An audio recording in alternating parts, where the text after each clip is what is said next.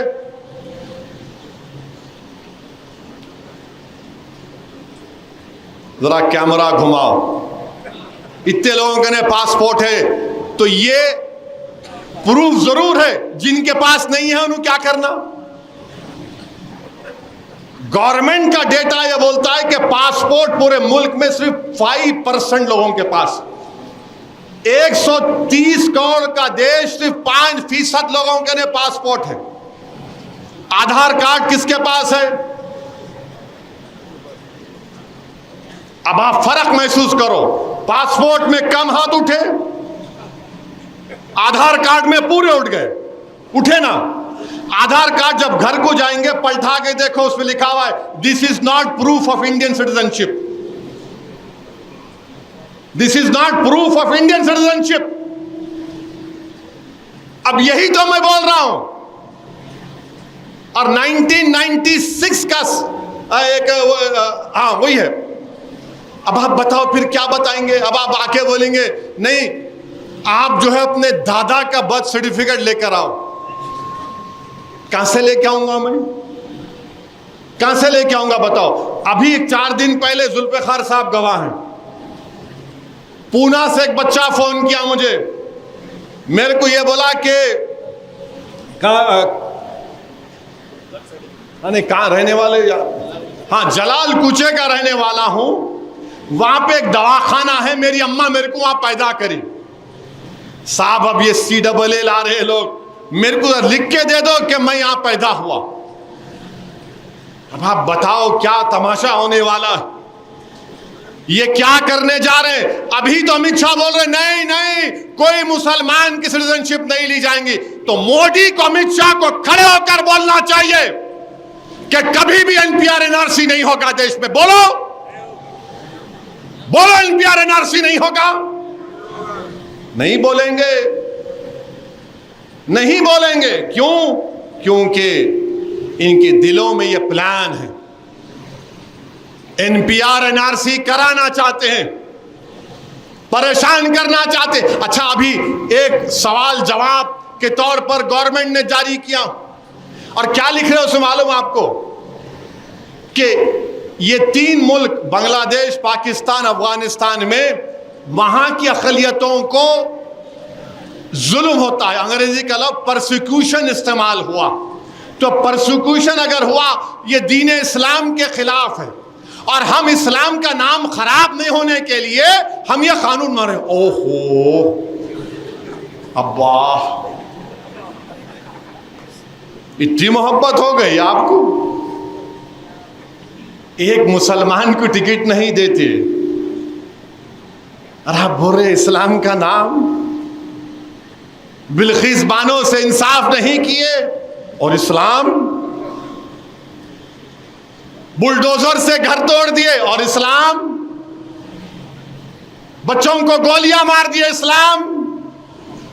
میرے بھائی یہ ہے حقیقت، اسی لیے میں نے پوری بھارت کی پارلیمنٹ میں موڈی کے 300 ایم پیوں کے سامنے اس کو کالا قانون کہہ کر اس قانون کو پھاڑ دیا، تو اسی وجہ سے پھاڑا، کیوں نہیں تھا مسجد ہے یہ، ارے ٹھہرو جی، مسجد ہے یہ، ابھی ٹائم ہے، ابھی آ رہا الیکشن، جب کریں گے تماشے پورے، بہت سے آ رہے آن دو، تو یہ قانون ہے، اسی لیے ہم CAA کے خلاف ہیں، اور میں یہاں پر کھڑے ہو کر کہہ رہا ہوں انشاءاللہ تعالی حیدرآباد کی پارلیمنٹ کی عوام، تلنگانہ کی عوام، کشن گنج کی عوام CAA کے خلاف ووٹ دے گی، اور انشاءاللہ تعالی بی جے پی کو ہرائے گی انشاءاللہ تعالی۔ تو جو CAA کے خلاف ہے، جو NPR کے خلاف ہے، جو NRC کے خلاف ہے، جو بھارت کے آئین میں کہا گیا کہ مذہب کے نام پہ قانون نہیں بنایا جا سکتا، ہم جنہوں نے قانون بنایا ان کے خلاف انشاءاللہ تعالی عوام ان کے خلاف ووٹ دے گی۔ کیا آپ لوگ تیار ہیں؟ اب لگاؤ نعرہ، نعرہ تکبیر!